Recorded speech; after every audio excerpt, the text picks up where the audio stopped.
Foreign Minister Wang Yi says major powers should not bully the weak at a press conference in Beijing. Word that 6 more Hong Kong people have been rescued from scam centers in Southeast Asia. And the South Korean court cancels President Yoon Suk-yeol's arrest warrant.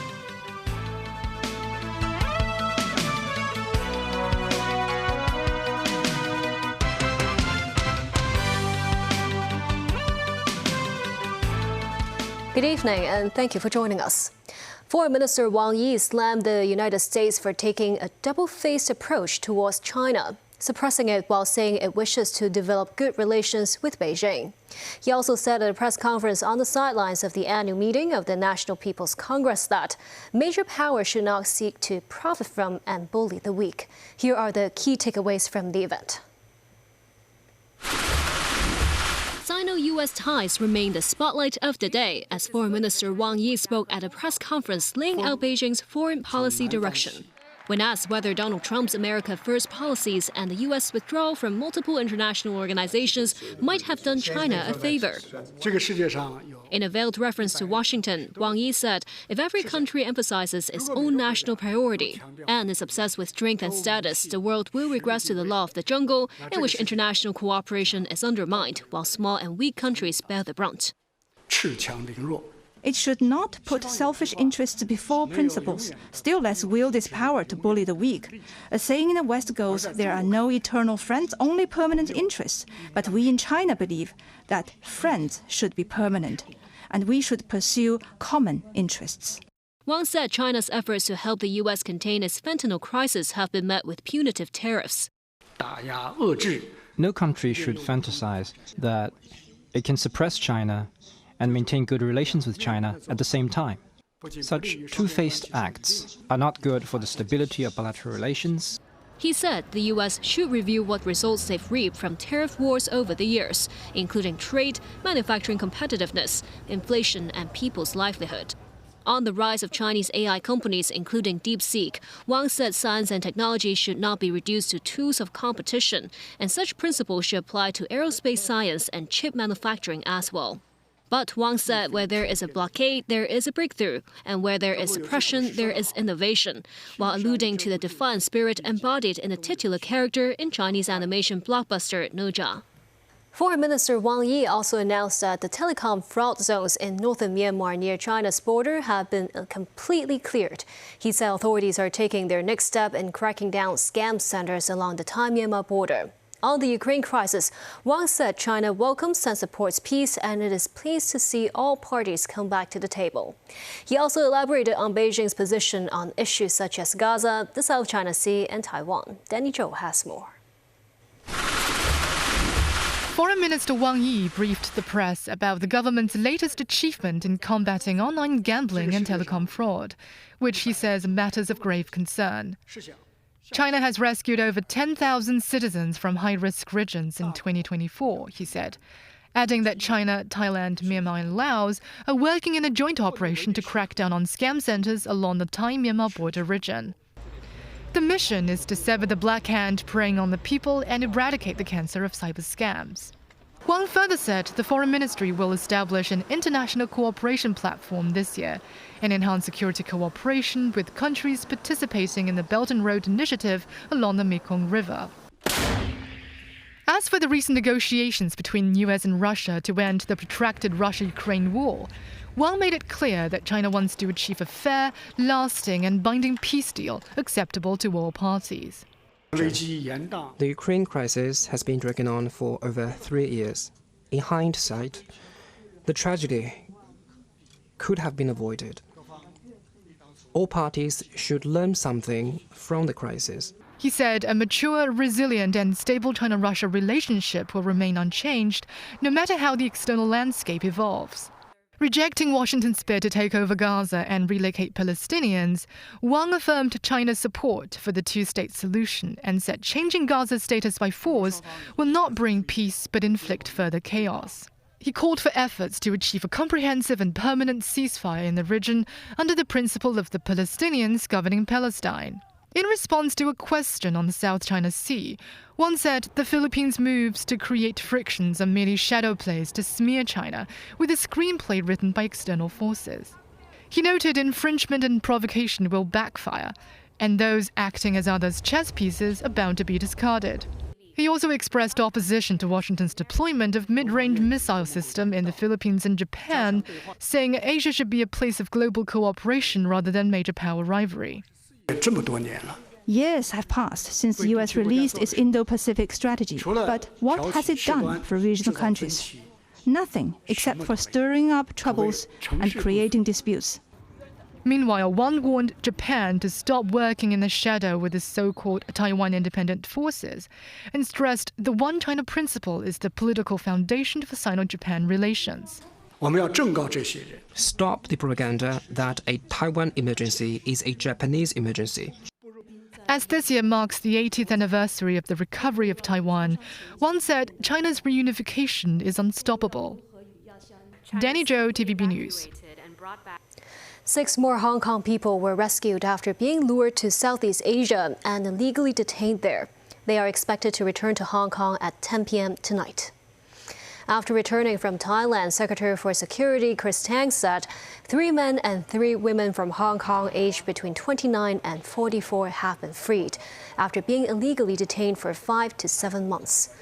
The 6 victims were duped by online efforts which promise avenues to earn quick money. Thai military and police, the Myanmar government, and China's Ministry of Foreign Affairs are among the authorities involved in the operation. So far, 3 Hong Kong citizens have yet to be extricated from these scam parks. South Korea's impeached President Yoon Suk-yeol could soon be released from prison after a court cancelled his arrest warrant. Yoon still faces insurrection charges, which he denies, but is likely to be free until trial. The ruling was based on the timing of the indictment.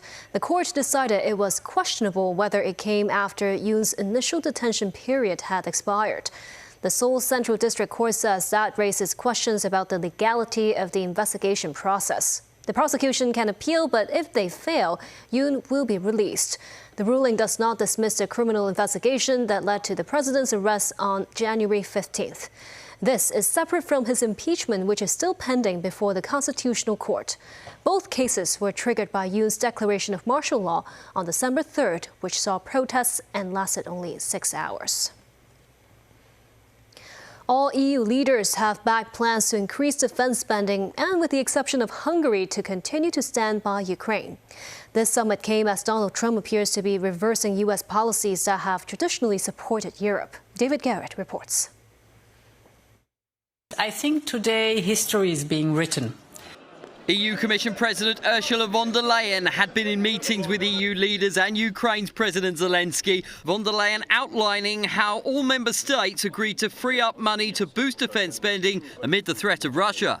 Fact is that Europe is facing a clear and present danger.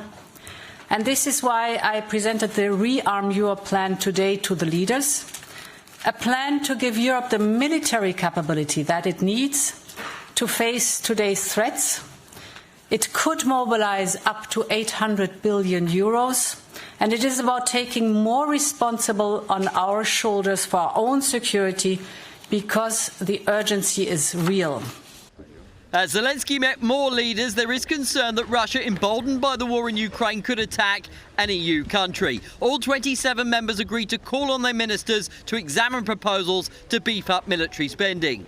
C'est-à-dire que compte tenu de la menace et quoi qu'il advienne. French President Emmanuel Macron says whatever happens in Ukraine, this is just the first step. He says given the Russian threat, Europe must increase its defence capabilities. Macron continues with loans worth 150 billion euros on offer from the EU Commission. Member states will be able to pay for equipment. US President Donald Trump has warned the continent can no longer count on US military support. Macron said on Wednesday when he met Hungary's Prime Minister Viktor Orban that while he wants to believe the US will come to Europe's aid, we have to be ready if that is not the case. Europe failed to talk Hungary into agreeing to a statement supporting Ukraine. Hungary was the only nation in the bloc not to enforce it. Orban, a Trump ally, says Europe cannot afford to sustain Ukraine's war against Russia without US help. The isolation is relevant to the European Union. So the European Union has isolated itself from the United States now.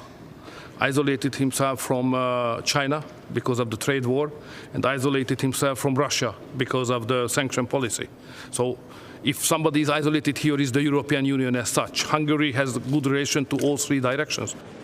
Polish Prime Minister Donald Tusk says Europe must take up the challenge of an arms race in a show of strength towards Russia. Tusk says Europe can win any confrontation with Moscow, political, economic or military, if they work together. It came as Poland scrambled fighter jets after an overnight drone attack by Russia on neighbouring Ukraine. David Garrett, TVB News.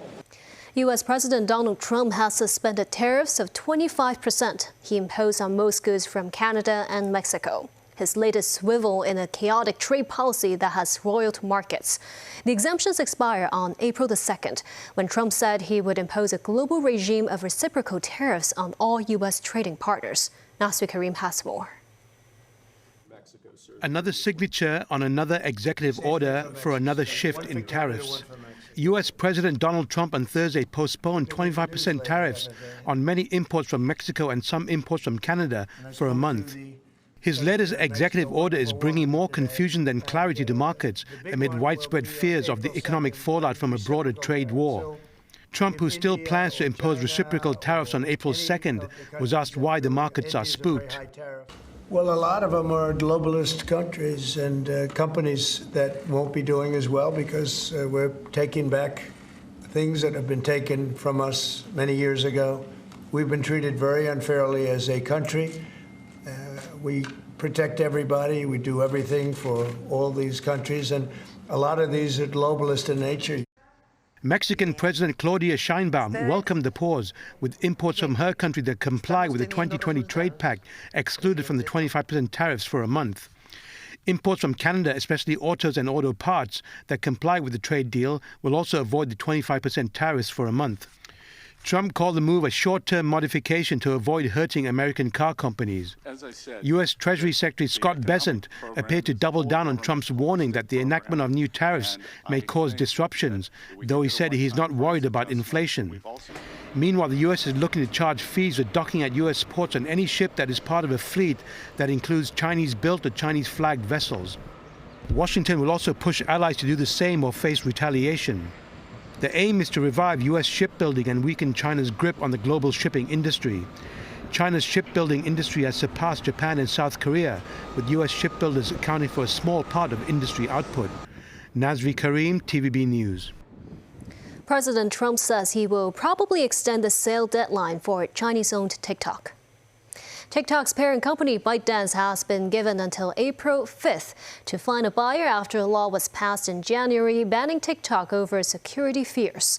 Trump pushed that back by 75 days when he took office. Pointing out there is still currently a month to go, Trump says he could give a further extension because there is a lot of interest in TikTok. He says China will play a role in approving the deal. Albania's government will shut down TikTok for 12 months in the next few days because the cabinet blamed the app for inciting violence among children. And still ahead, SpaceX's Starship explodes in space after lifting off from Texas. A survey finds many Hong Kong residents and pregnant women suffer from iodine deficiency. And Live Golf tees up.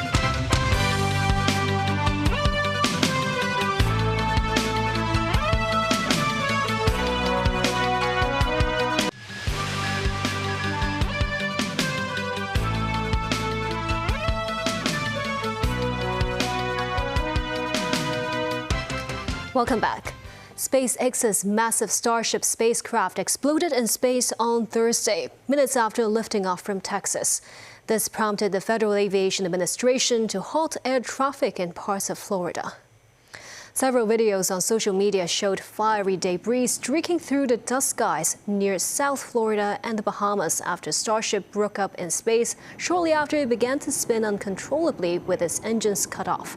The rocket lifted off at about 6:30 p.m. from SpaceX's Boca Chica rocket facility in Texas. The Super Heavy first-stage booster flew back to Earth as planned and was successfully grabbed in midair by a SpaceX crane. Minutes later, the craft was seen spinning in space, and this is the second straight failure this year for Elon Musk's Mars rocket program. The failure of this 8th Starship test comes just over a month after the 7th also ended up exploding.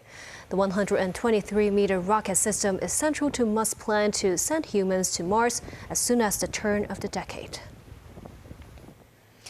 A survey conducted by the Department of Health found that the general population above the age of 35 and large numbers of pregnant women experience iodine deficiency. Severe cases could even lead to the development of a goiter, an enlarged thyroid gland at the base of the neck. Timothy Lee tells us more. Iodine, an essential micronutrient required for normal thyroid function that facilitates bodily growth and development. Long-term deficiency of the nutrient could result in damage to the development of brain and goiter, which is a lump that grows on the neck caused by an enlarged thyroid gland. This, as a survey conducted by the Department of Health, found large numbers of residents aged 35 or above, as well as pregnant women, suffer from iodine deficiency. The symptoms are related to the thyroid, the hypothyroidism. So the symptoms include decrease in heart rate and also the tiredness, and also increase in weight, and also sometimes it can cause depression as well, and also lack of energy. In a bid to increase awareness of food that is high in iodine content, the Center for Food Safety collected more than 296 food samples available to the public. They pointed out that food products with kelp or seaweed contain the highest amount of iodine, as each 100 grams of kelp contains some 180,000 micrograms of iodine. Meanwhile, the Center for Food Safety urged those suffering from thyroid problems to consult healthcare professionals regarding the increase of iodine intake. The Center for Food Safety recommended residents to maintain a healthy iodine-rich diet by incorporating ingredients such as prawns, seaweed, fish, and eggs into their dishes. Consumers are also advised to use iodized salt instead of ordinary table salt when seasoning their food. Timothy Lee, TVB News. The Consumer Council has so far received 12 complaints about spectators being forced to leave the venue of the World Snooker Grand Prix before the game was over earlier this week. The Consumer Watchdog has also received 8 complaints from ticket holders about snooker star Ronnie O'Sullivan's withdrawal from matches. The fiasco unfolded on the first night of the World Snooker Grand Prix held at the Kai Tak Sports Park. Spectators were kicked out before the event concluded. The Consumer Council has received at least 12 complaints. 4 of them are about spectators being forced to leave mid-match. Julie Wong, Executive Director of the Consumer Council, said the watchdog discussed with the event organizer and suggested more flexible compensation offers because some people might not be able to watch the tournaments on the other 2 days. Wong said a ticket refund is not an option and proposed offering gifts to the affected spectators. Meanwhile, the Consumer Council has received 8 additional complaints related to the withdrawal of snooker star Ronnie O'Sullivan from matches. Wong admits it's comparatively hard to see compensation in such cases, as it's not rare that athletes withdraw from games because of physical ailments. Wong said organizers should take this saga as a lesson and hammer out relevant arrangements with the sports park to prevent similar situations in future. Consumers are also reminded to weigh the uncertainty related to the event before purchasing tickets. And that's the news. Thank you for watching.